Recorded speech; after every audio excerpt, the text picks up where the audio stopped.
You are so girl. Okay. All right, go ahead. Thank you.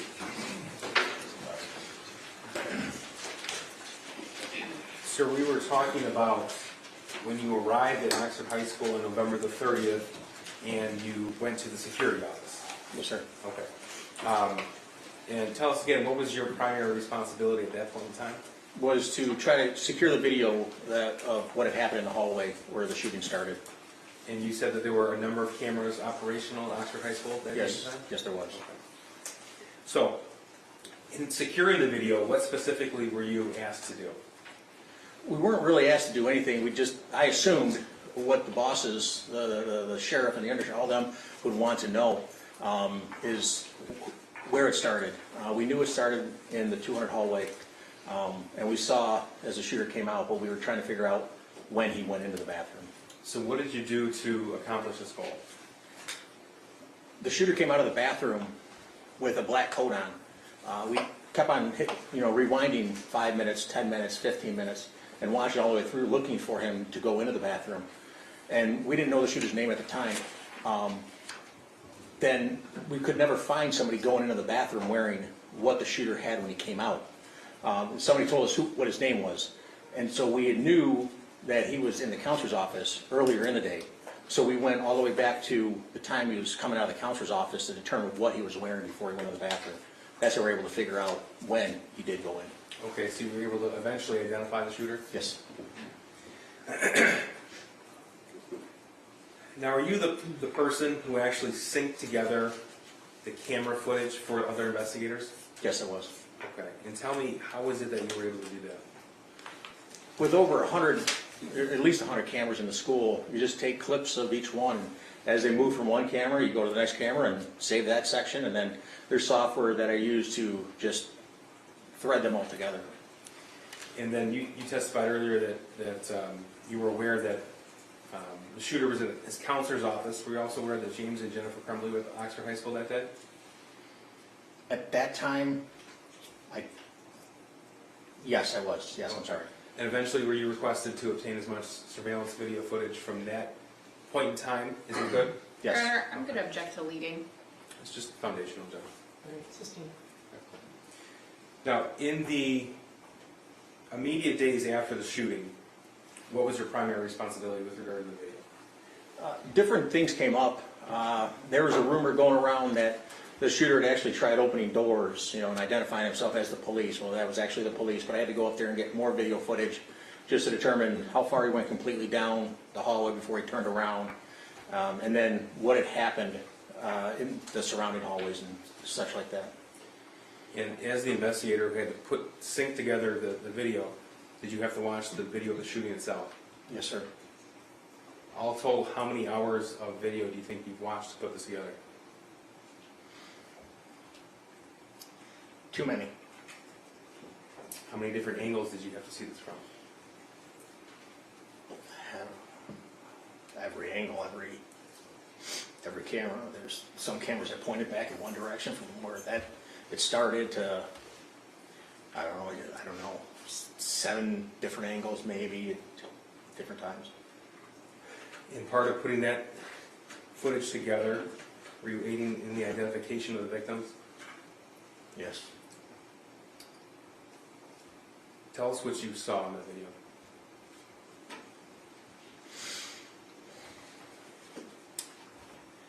Started at 12:51. The shooter came out of the bathroom. I'll never forget it. He came out of that bathroom like what I've referred to before in my life, like a proud chest, like his shoulders were back. And he comes out of the bathroom, and there's Phoebe and her boyfriend just standing right there. And he takes the gun as he comes out of the bathroom, and he turns and levels the gun and fires at Phoebe and hits her in the shoulder and fires at her boyfriend, hitting him in his hand as he raised his hand from seeing the gun, I would imagine. Then to his right, immediately, right there, was Hannah St. Juliana. Kylie and Riley. And he started shooting at them, and they fell on top of each other. And in the distance in the camera, you can see far end of the angle.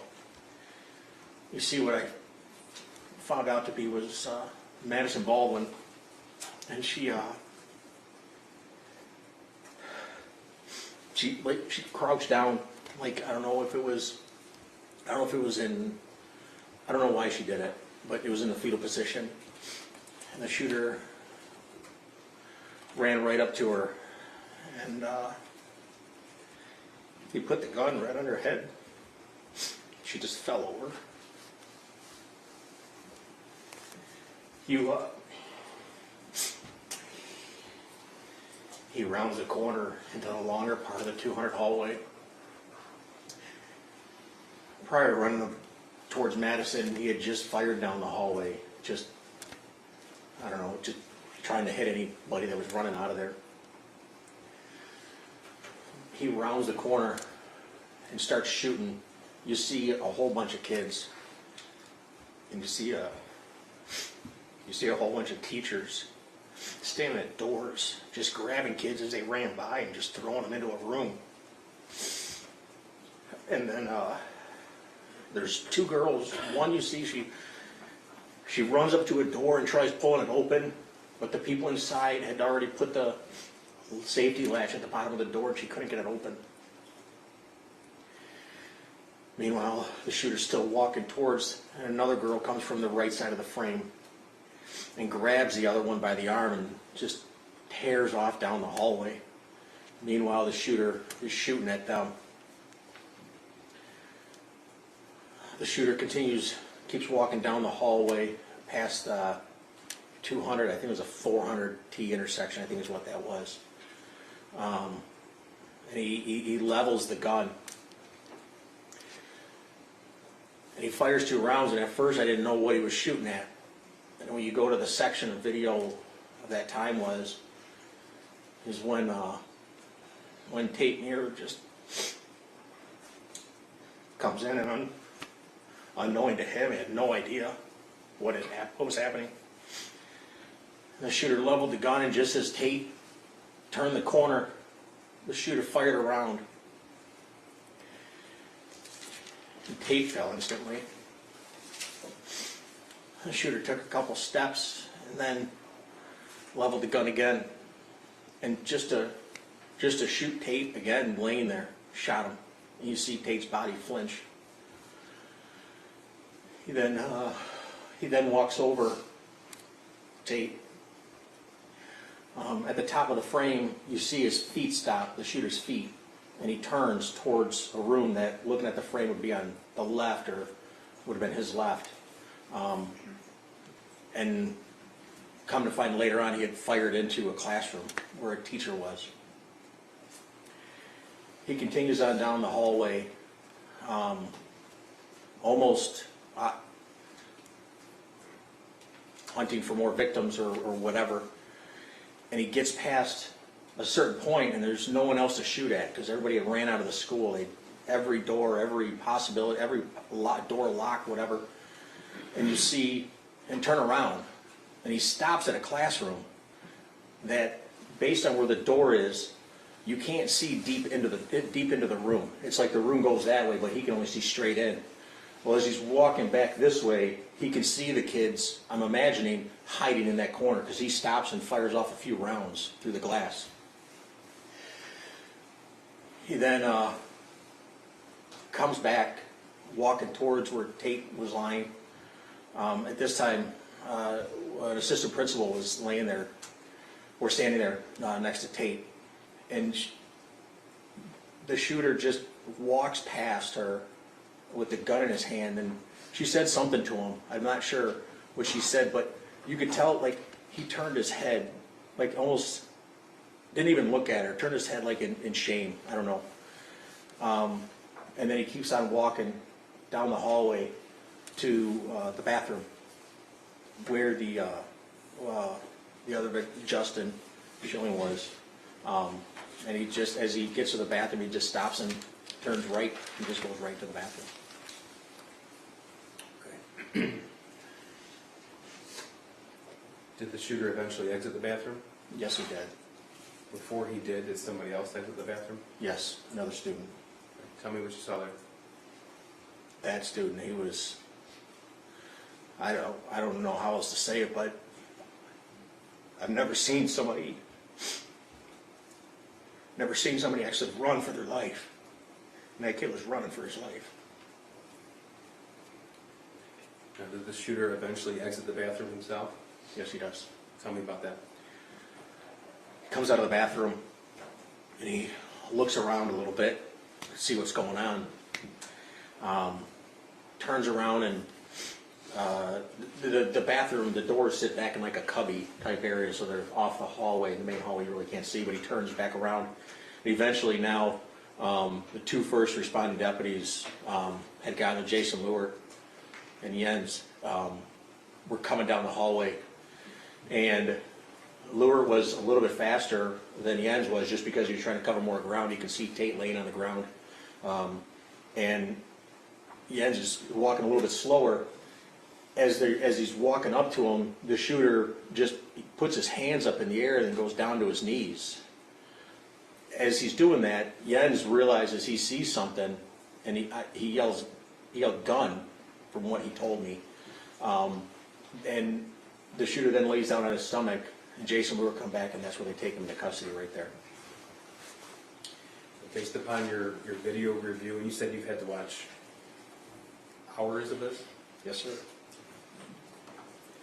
it fair to say that the entire incident was about 9 minutes long? Yes, sir. Yeah. He was taken into custody at 1300. That's 1 o'clock, I'm sorry, started at 12:51, he was taken into custody at 1 p.m. Thank you, sir.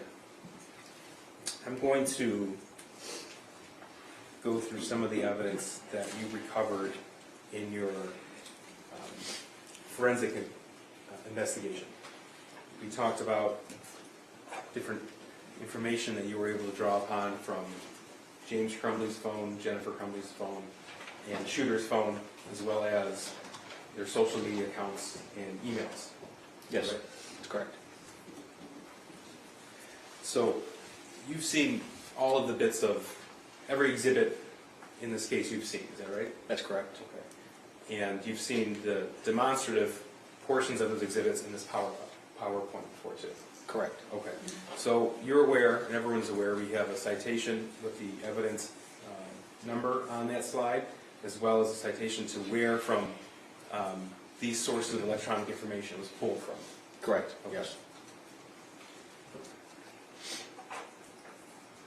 Now, from what you reviewed of the exhibits, do they fairly and accurately depict the information that you extracted from the social media accounts and from devices themselves? Yes, it does. They do. So we'll start in late winter or early spring of 2021. Mr. Keys, can I just ask you, this source of electronic information, which exhibit is this specifically? This is not an exhibit, this is just a demonstrative aid for the Okay, witness. all right. Thank you.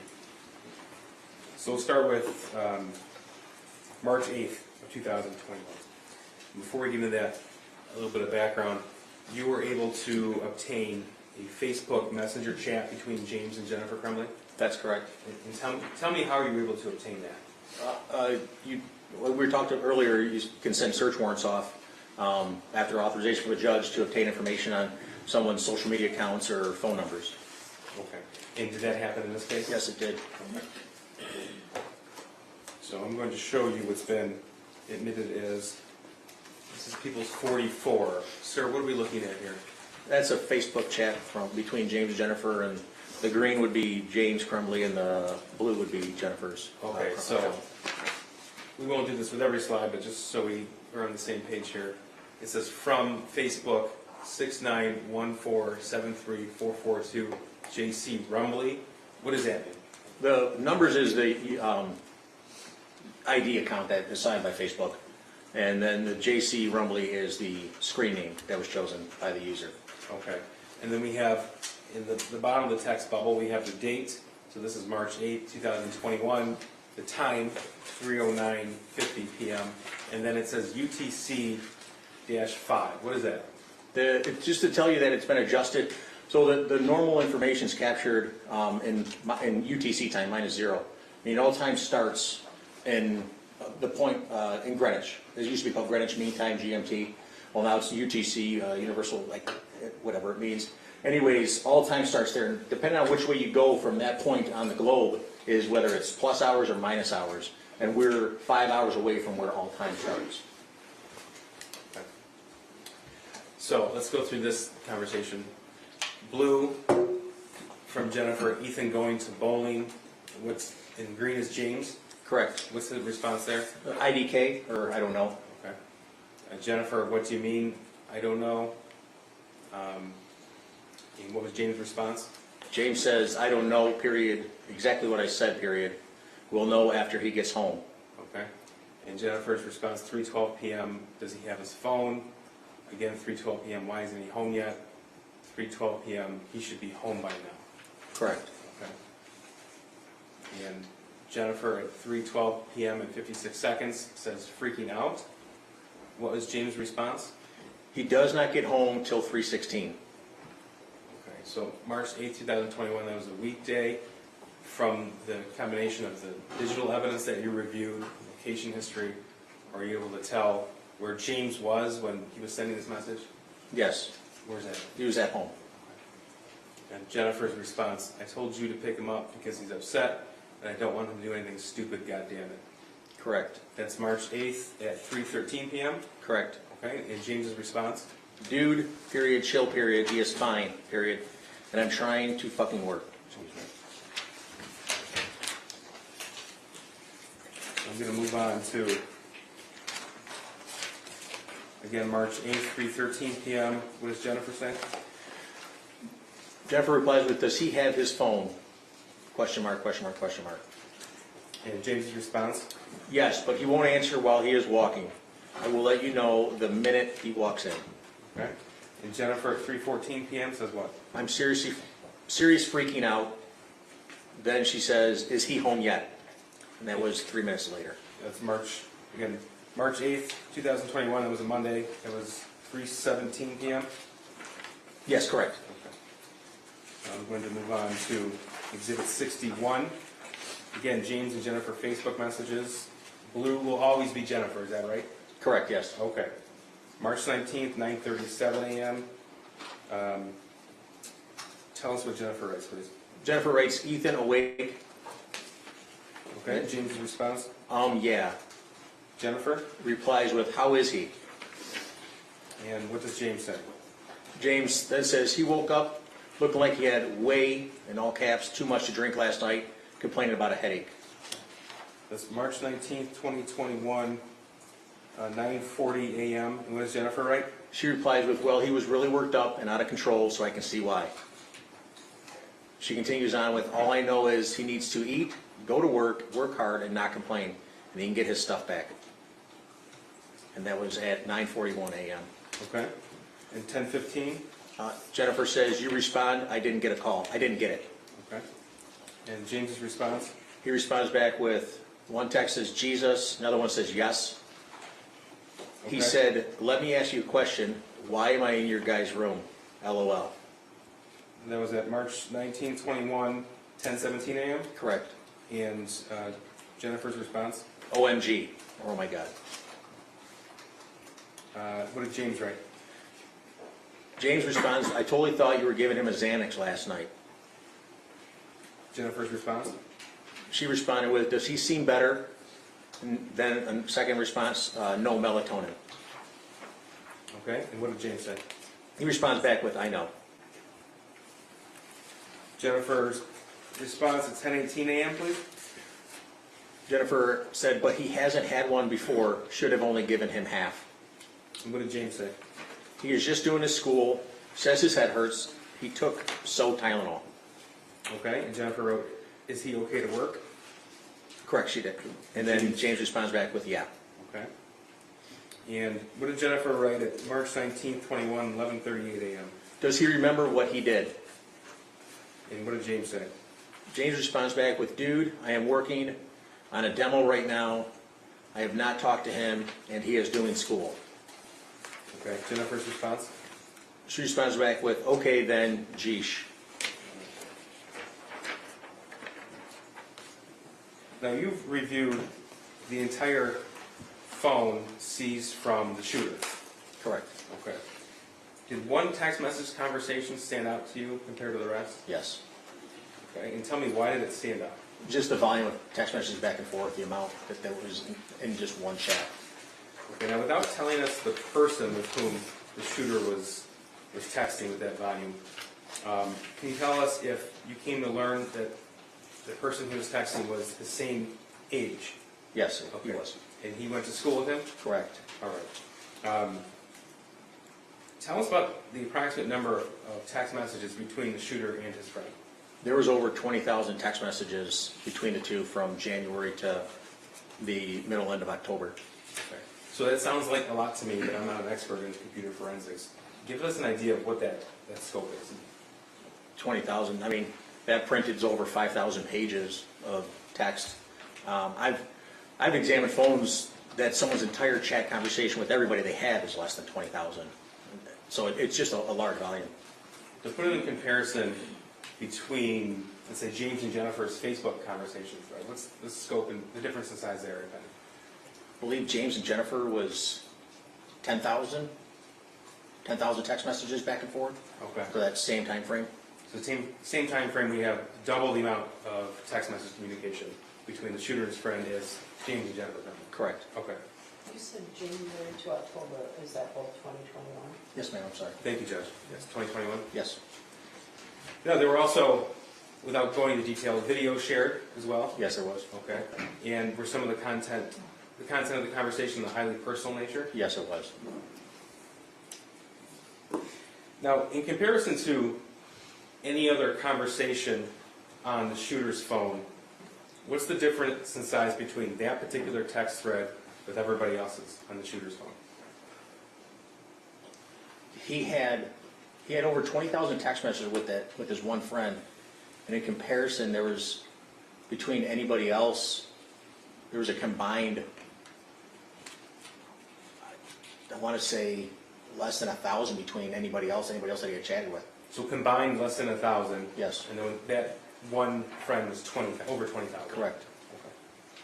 Now, I'm going to show you just a very small portion of that, specifically April the 4th and April the 5th of 2021, which would be right about 2 weeks after the messages that we just saw between James and Jennifer Crumbley. This has been admitted as Exhibit 67. Names are redacted, obviously. Green is the shooter? Correct. Okay. Tell us what the shooter wrote April 4th, 2021, 11:56 at night. He types, like I hear people talking to me and see someone in the distance, and then he appears to try to correct the spelling of the word distance. Okay. And April 4th, 2021, 11:56 and 50 seconds, what does he write? I actually asked my dad to take me to the doctor yesterday, but he just gave me some pills and told me to suck it up. And 11:57 p.m., what did he write? He continues on with, like it's at the point that I'm asking to go to the doctor. And then he says, my mom laughed when I told her. That was again 11:57 in the evening, April the 4th, 21. Correct. April 5th, 2021, this is just after midnight. What does he write? He tells his friend, but I'm having bad insomnia right now, RN, and paranoia. Okay. And then what does he write? I need help. That's at 12:11 a.m. Correct. And then at 12:12 a.m., what does he write? I was thinking I calling 911 too so I could go to the hospital. And continuing on, April 5th, 12:12 a.m., what does he write? But then my parents would be really pissed. And finally, 12:38 a.m., what does he write? He says, I'm going to ask my parents to go to the doctor's tomorrow, or Tuesday again.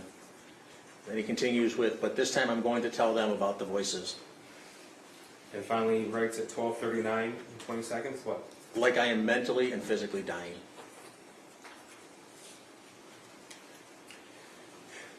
Now, you discovered, we just mentioned, some videos on this text message thread between the shooter and that friend. Is that right? That's correct. Okay. So I'm going to now direct you to August the 19th of 2021. First of all, did some of those images that he shared depict firearms? Yes, they did. Okay. So this is Exhibit 70 and 71. 70 is the text message itself. What are we looking at here? That's showing a video was sent to his friend. Okay. So this is the same friend we're referring to at all times? Correct, yes, Okay. yes. August 19th, 2021, 9:31 p.m. And the video is 71. I'm going to play that now.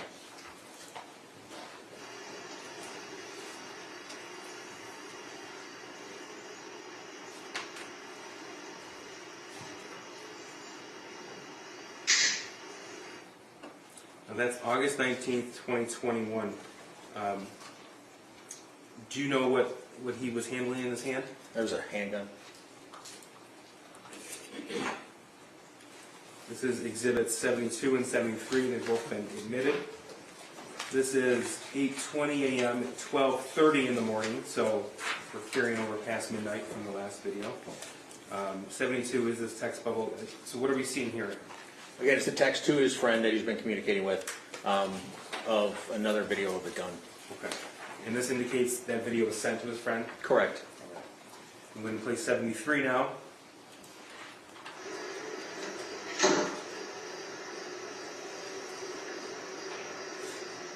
Now, sir, do we see a round in that chamber? Yes, there is. Okay, when I say round in the chamber, what does that mean? A bullet and a shell.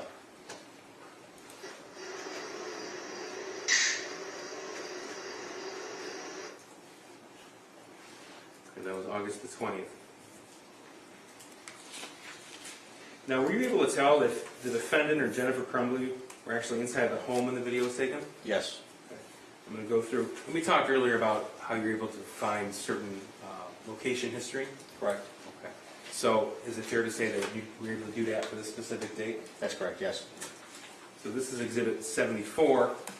Green, and so we're aware, green will always be James Crumbley's location. Purple will be Jennifer Crumbley. Okay. What are we looking at here in Exhibit 74? That's a GPS location that was captured by Google. Is the Gmail account, jamescrumbly8@gmail.com, in the upper right corner, and on August 19th at 9:21 p.m. Okay, so that's on East Street. Did you come to learn that the Crumbley family lived at 112 East in Oxford? Yes, I did. Okay. So that indicates at least that his device is at the location approximately the time the first video on August 19th was taken. Correct. Okay. So this is Exhibit 75. This is purple again, so this would be Jennifer Crumbley. Correct. Tell us, please, what you see here. Again, it's using the same Gmail account that they had. Her GPS location from Google was at 9:29 p.m. on August 19th. Okay. And again, that's the first video that we saw. Correct. This is Exhibit 76, specifically August the 20th, 2021, 12:32 a.m. What do we see here? Again, another green circle indicating the location of James's device. Okay. And this is approximately the same time the video of the loaded gun was sent. Correct. Here's 77. What are we looking at here? That's the purple, which is Jennifer's, on August 20th, and that's at 12:21 a.m. Now this is Exhibit 72. This is part of that same conversation between the shooter and his friend. Yes. Okay. And this was August 20th, 21 at 12:32 a.m. Correct. Okay. So would that be right after that video was sent? That's correct. All right, what does the shooter write? My dad left it out, so I thought, why not? LOL.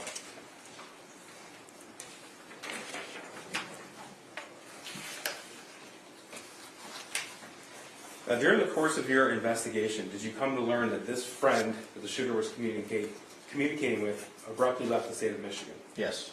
Okay. And did you learn if that was done without notice to the shooter? Correct, it was not. Okay. And what do you base that belief on? James had reached out to the father of the shooter's friend, asking if everything was okay, and then the father of the friend told what was going on.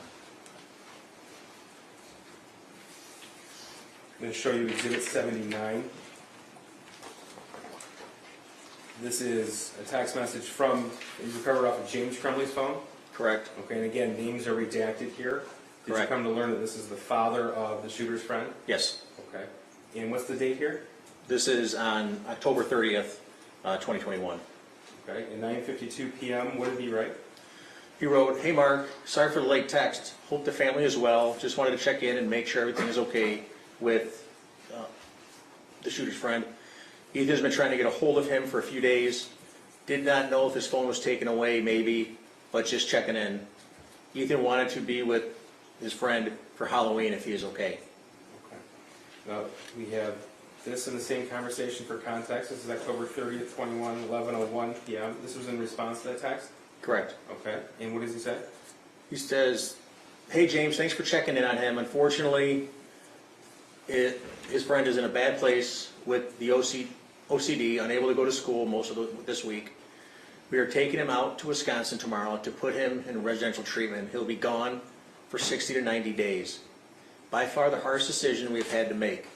So he probably doesn't know how to approach it with Ethan or what to say. I think he is probably embarrassed about the situation and is the reason he is not answering. Let me talk to friend. I wasn't aware that he wasn't talking to anyone." Okay. And then there was another text after? Yes. He responds, "Sorry for the delayed response." Okay. And 10:30:21 at 11:03 p.m.?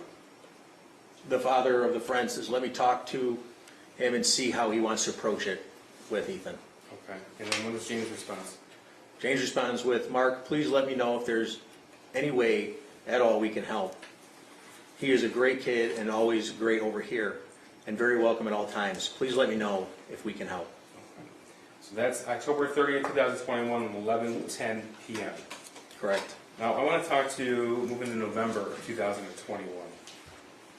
Did you find any information regarding James Crumbley's employment status? Yes. Okay. And tell us specifically regarding November of 21, what did you find? That he had lost his job on the 1st of the month. Okay. And did he subsequently find another job? Yes, he did. And do you recall when that was? Shortly thereafter, he started door dashing. Okay. This is exhibit, I'm sorry, we're still on page, exhibit 79. The response to James Crumbley's text was what? Always, the dad of the friend says, "Thank you, he loves you guys. Hopefully we can get him better, and Ethan can spend some time over here too.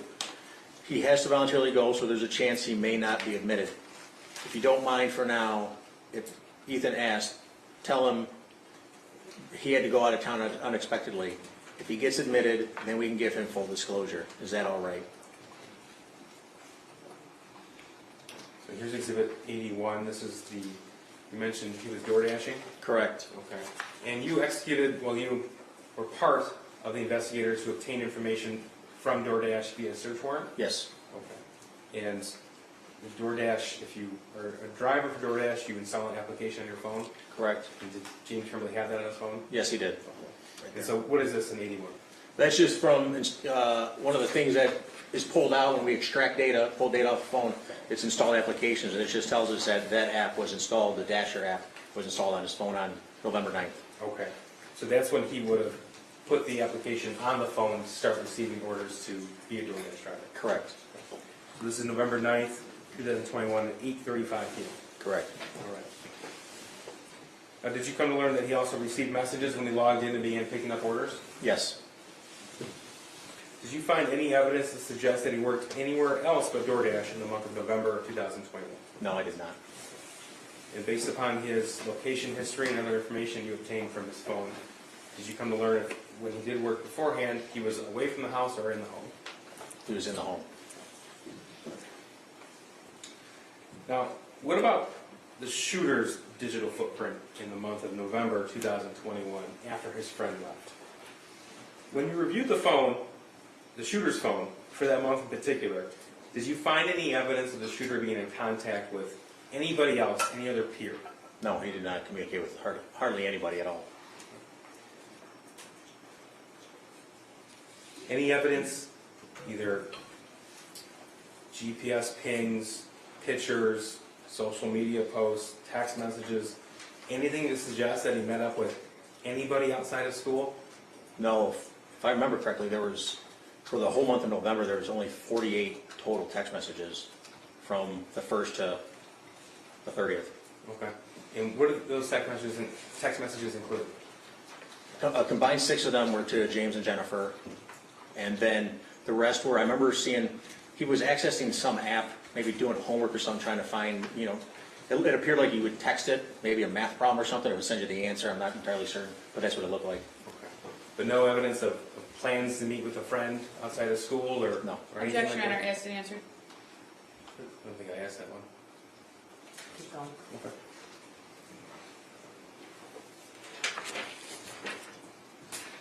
Now, sir, when I talk about cached data, what does that term mean? Cache data is data that's stored in a temporary file for your device, whether it's a phone or a computer, to pull that information back up again quickly. Whether it's recently viewed or something you look at a lot, the computer can do it quicker because it knows it has to go to this one folder instead of re-downloading it. Okay, so I understand it. Does that mean if it's, does every phone have a certain area of storage of cache data? Yes, and every app, just depending on what the app is, it would have its own folder of cache data, yes. Okay. So if there's something, for example, an image in cache data, what does that indicate to you as a forensic examiner? It would imply that someone had to, it would have had to have been on their phone, they would have to have seen it. Okay.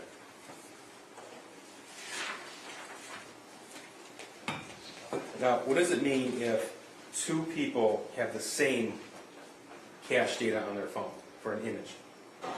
One either would have sent it to the other one, or they randomly looked at the same picture. When examining the phone of the shooter and examining the phone of James Crumbley, did you find any images in common in cache data? Yes. Now, I want to specifically take you to exhibits 82 and 83. This is the extraction report and a screenshot. So first of all, 82 is the extraction report. This is a snippet of that, please. Tell me what that means. On 82? Yes.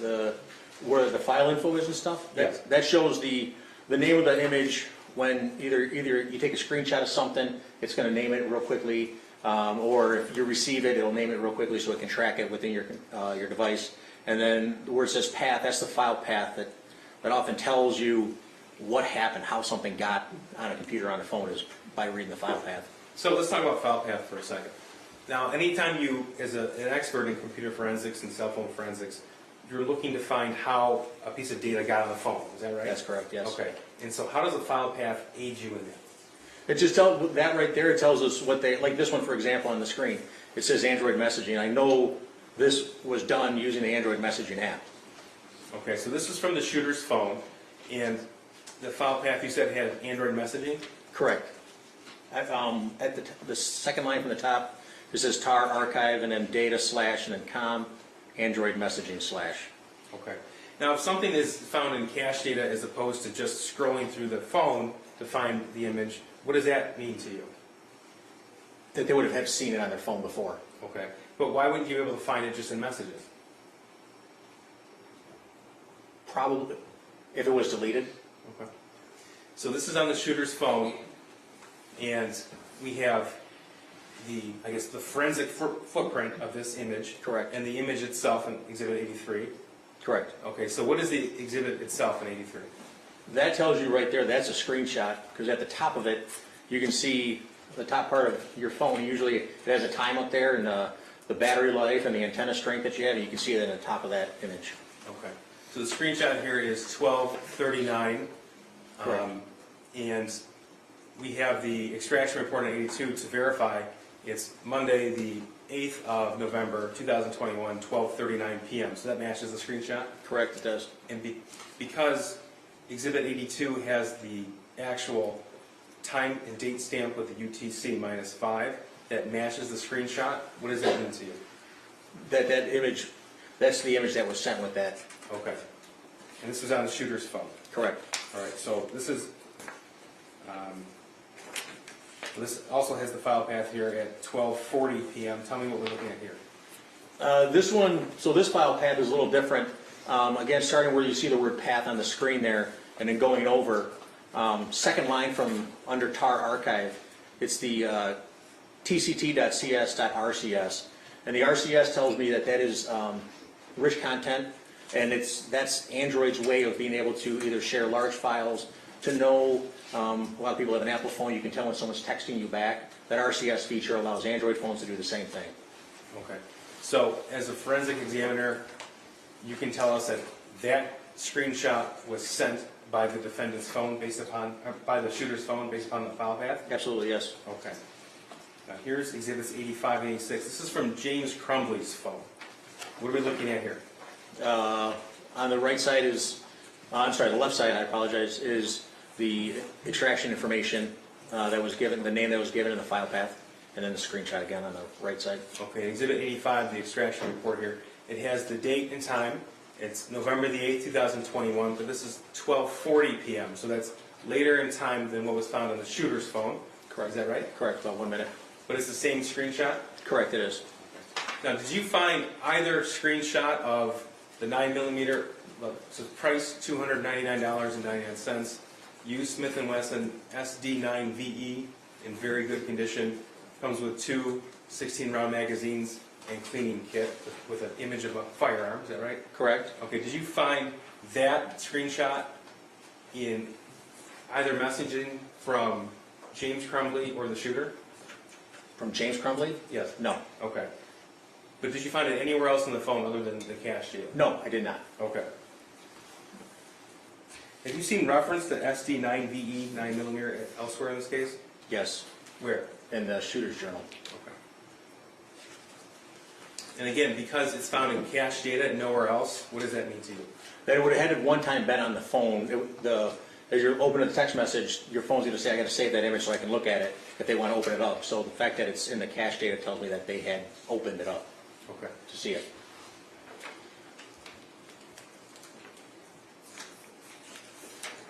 Now, is it possible to recover deleted content from a phone? Potentially. Tell me why. Each Android phones are different, so depending on the manufacturer of the phone, whether you have either a high-end phone or a simple throwaway phone that you buy at Walmart, the Android operating system can be changed to suit the manufacturer's or the reseller's specifications.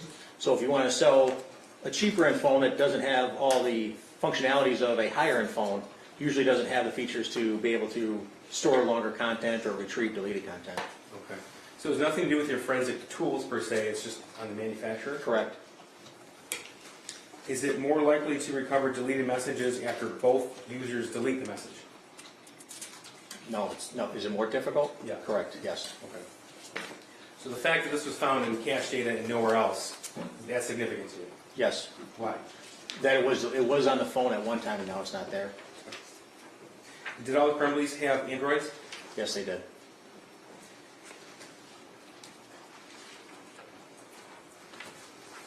I'm going to direct your attention now to the days before the shooting. We'll start with November the 26th, 2021. Okay. Now, sir, given the tools available at your disposal and the information you're able to pull from, I'm going to ask you to build as best you can a digital footprint of the Crumbleys from the 26th to the 30th. Okay. Now, are you familiar with the firearm purchase of the 6-hour 9mm on November the 26th, 2021? Yes. Okay. Now, based upon data locations and other information that you were able to retrieve in your investigation, are you able to tell us approximately when that purchase occurred? Yes. When? It was between 1 and 2 p.m. Well, I'm going to show you Exhibit 87 here. This is data location from 12:08 p.m. on 11/26/21. So what are we looking at right here? I apologize. It was between 12 and 1 p.m. They were at the gun range there, or the gun store there. Okay. So this location here verifies that James Crumbley's device was at that firearm store where the 6-hour was purchased that day? Correct, yes. Okay. And this is Exhibit 88. This is 12:57 p.m. And we can see East Street as far as where we're oriented towards the map. What are we looking at here? That shows James Crumbley's location relative to his house at 112 East Street. Okay. So what can you surmise from these data points? That this one in particular, the larger the circle is, the more, I don't want to say less accurate, the larger the range where the device could be. This one in particular is 62 meters from that point. So he could be anywhere within 62 meters of that point there near his house. Okay. So because we have a more narrow point in Exhibit 87, we can be reasonably assured that the device was at the firearm store from 12:08, and then at 12:57 he was getting within 62 meters of his house? Correct. Okay. Now, to the extent possible, I'd like us to go through what the Crumbley family did after the purchase of that firearm on November 26th. Tell us what you saw on their phones, what they did after the gun was purchased. They went Christmas tree shopping. There are pictures of it. Sir, when someone takes a picture of something, is there a way to tell where and when that picture was taken? Usually, yes. Tell me why.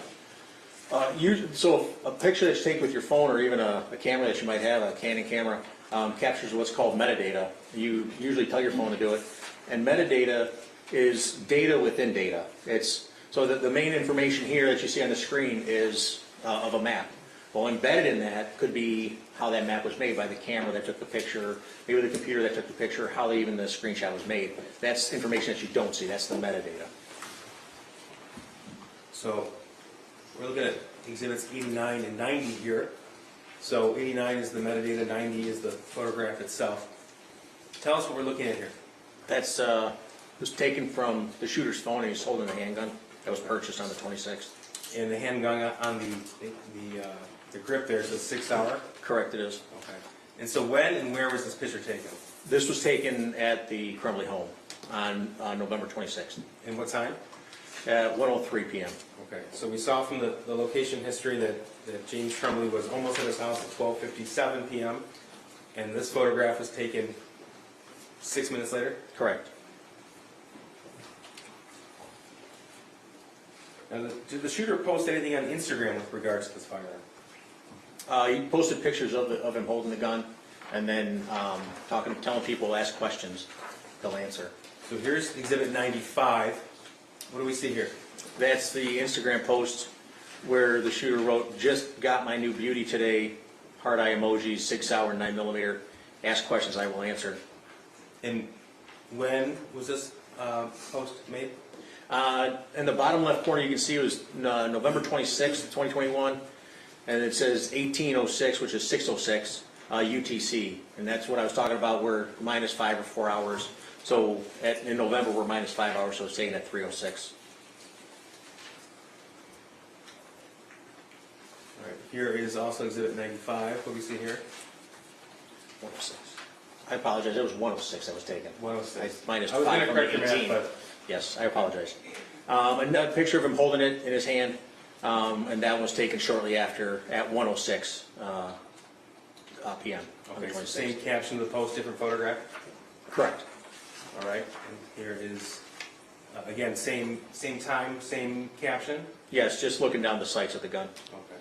We see 3 dots at the top of the firearm. What is that? Those are the sights of the gun. The two on the outside and the front post. If you don't know, you line those up. It's called your sight picture. You get those 3 dots in a line. If you have equal light on either side, it's where your round's going to go. And he's just practicing lining up the sights. And that's lined up in a way where it would fire the way you would want it to. Would that be right? You put a round right below it, yeah. And same caption. Just got my new beauty today. 6 hour.